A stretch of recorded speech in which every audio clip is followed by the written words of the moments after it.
इस पावन धरती पर जो हमारे पार्टी के, हमारे इंडिया गठबंधन के, राजद के जो सुप्रीमो तेजस्वी भाई आए हैं, उनका मैं बहुत बहुत अपने तहे दिल से स्वागत करता हूं।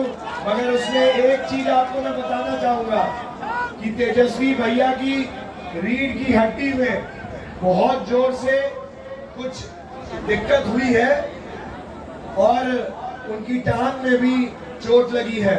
उसके बावजूद वो असली बिहार का बेटा है, जो इतनी तकलीफ में भी पूरे का पूरा विरोधी का, पूरा दिल्ली से, पूरे हिंदुस्तान से नेता आ रहे हैं और अकेले उससे जूझ रहे हैं। और आज आपके बीच में आपका प्यार उनको खींच के लाया है और आपको मेरे साथ उनका जयकारा लगाना है।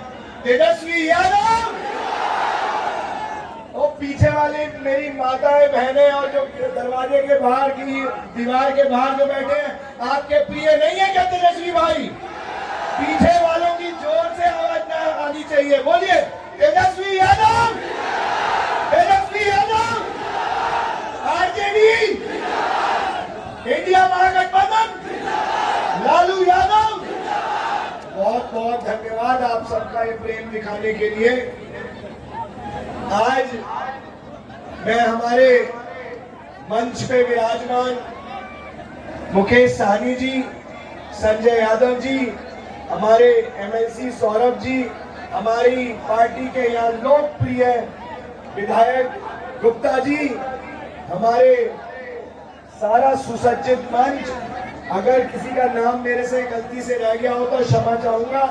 सारा सुसज्जित मंच, हमारी पार्टी के सभी नेतागण, सारे पदाधिकारी, हमारे इंडिया गठबंधन के सभी साथी और हमारे सभी समर्थक, सबको मेरा, माताएं, बहनें, मेरे नौजवान साथी और हमारे बड़े बुजुर्ग जो सब आशीर्वाद देने आए हैं, सबको मेरा तहे दिल से बहुत बहुत धन्यवाद आज आने के लिए और सबको मेरा प्रेम भरा प्रणाम। मैं अपने तेजस्वी भैया को बताना चाहूंगा कि भैया पूरे लोकसभा में हर कोने कोने में, हर पंचायत में मैं जाता हूं, मगर जितना प्यार और मोहब्बत और जोश सीटा मेरे कान में मिलता है वो अतुल्य है। यहाँ पे ना तो भैया कोई जाति है, ना कोई धर्म है, ना कोई लोगों में लकीरें हैं, ना किसी पार्टी का विवाद है। हर समाज के हर सेक्शन से, हर भाग से हर आदमी इस बार 2024 के चुनाव में भाग ले रहा है और सबके दिल में एक ही बात है कि हमारे बच्चों का, हमारे नौजवानों का और हमारे जीवन में सरकार केंद्र में बने और हमारे जीवन में कुछ ना कुछ परिवर्तन लाए। और सब लोग मेरे साथ बताइए, क्या आप बदलाव के लिए तैयार हैं? वो पीछे वाली मेरी माताएं, बहनें तैयार है या नहीं है? बोलिए तैयार है? तो भैया हर हमारा यहाँ का निवासी पूरे का पूरा तैयार है बदलाव के लिए और मुझे लगता है कि भरपूर प्रेम और श्रद्धा मिलेगी। और इसके अलावा मैं एक छोटी सी बात कहना चाहूंगा मेरे सभी साथियों को कि इंडिया महागठबंधन इस बार किसी से लड़ने नहीं जा रही है। यहाँ पे हम लोगों की लड़ाई सिर्फ 3 चीजों से है: गरीबी, महंगाई और बेरोजगारी। हम लोग अगर कोई भी काम अपना मैनिफेस्टो दिए हैं या अपना जो चुनाव का प्रमाण पत्र दिए, वादा पत्र दिए हैं, उस सब में आप में बटा है और सब लोगों को मिला है। उसमें जितनी भी बातें लिखी हैं वो सब इन्हीं 3 चीजों से लड़ाई करने के लिए लिखी है: गरीबी, महंगाई और बेरोजगारी। इसके अलावा मैं छोटी सी बात कहना चाहूंगा, हमारे सब किसान हैं यहाँ पे। हमारे इंडिया महागठबंधन ने ये तय किया है कि अगर हम केंद्र में सरकार में आते हैं तो हमारे जितने भी किसान हैं, उन्होंने बैंकों से, कांग्रेस के मैनिफेस्टो में ये लिखा है कि अगर बैंकों से गरीब किसान ने लोन लिया है तो उसके लिए एक बोर्ड बनेगा दिल्ली में और वो वोट तय करके हमारे सारे गरीब किसानों का बैंकों का लोन माफ कर देगा। इसके अलावा हम लोग पहले ही ये निर्णय लिए हैं कि अगर राजद केंद्र में जाती है तो हम विशेष राज्य का दर्जा पहले दिन ही अपने गठबंधन में बात करके इसको तय कर लेंगे कि बिहार को विशेष राज्य का दर्जा मिलना चाहिए। इसके अलावा विकास के लिए केंद्र से जब विशेष राज्य का दर्जा मिलेगा तो हमें नकद राशि बिहार को, ये हमने अपनी बात अपने मैनिफेस्टो में लिखी है कि 1,60,000 करोड़ विकास के लिए हम लोग केंद्र से मांगेंगे और हमें मिलेगा।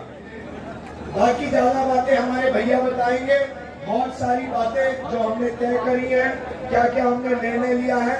मगर मैं अपने सभी साथियों को एक छोटी सी कहानी बताना चाहूंगा कि मैं कुछ दिनों पहले लौरिया के जोगापट्टी जो क्षेत्र है वहाँ पे एक हमारी मीटिंग हो रही थी ऐसे ही।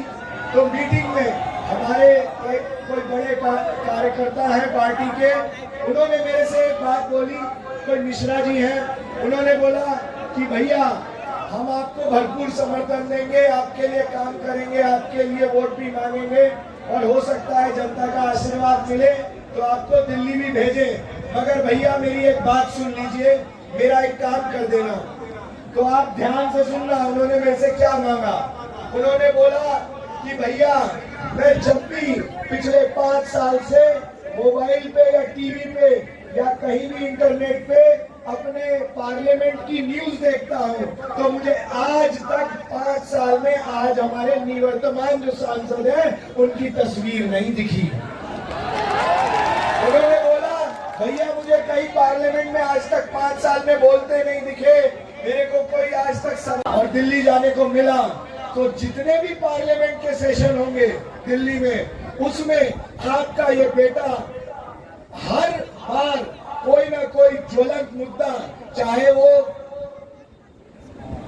हमारे गिट्टी बालू, चाहे वो हमारी नदियों का कटाव, चाहे वो जंगल का रास्ता, चाहे वो दोन जाने का रास्ता, चाहे रेलवे की सुविधा हो, कोई भी ज्वलंत मुद्दा हर बार उठा के और उसके ऊपर लड़ते हुए मिलेंगे और दहाड़ते हुए, और रुकेंगे नहीं, मानेंगे नहीं विरोधियों से जब तक हमारे लोगों का काम नहीं होता। और दूसरा वादा मैंने उन्हें ये कहा कि भैया अगर काम करने का मौका मिला और 5 साल बीते तो 5वें साल में अगर आप कभी भी दिल्ली, बंबई, कलकत्ता या हिंदुस्तान के किसी कोने में जाओगे 5 साल, तो इतनी दिल्ली में जाके अपनी पार्टी के लिए, अपने लोगों के लिए लड़ाई लड़ेंगे कि आपको कभी भी ये बोलना नहीं पड़ेगा। कहीं आप बाहर गए, पूछा कि भैया कहाँ से हो, तो आपको ये बोलने को नहीं मिलेगा कि भैया मैं फलाना गंडक नदी के किनारे हिमालय पर्वत के कोने पे, हिमालय पर्वत के कोने पे मेरा वहां पे निवास है। आपको सिर्फ ये बोलना पड़ेगा कि जो भैया देखते हो ना टीवी पे, जो अपने जनता के लिए लड़ता है, दीपक यादव, और राजद का जो यहाँ से प्रत्याशी है, जो हमारे दीपक यादव सांसद जनता के लिए 24 घंटे लड़ते रहते हैं, उनकी पार्लियामेंट्री कॉन्फ्रेंसी में मेरा पता है। सिर्फ ये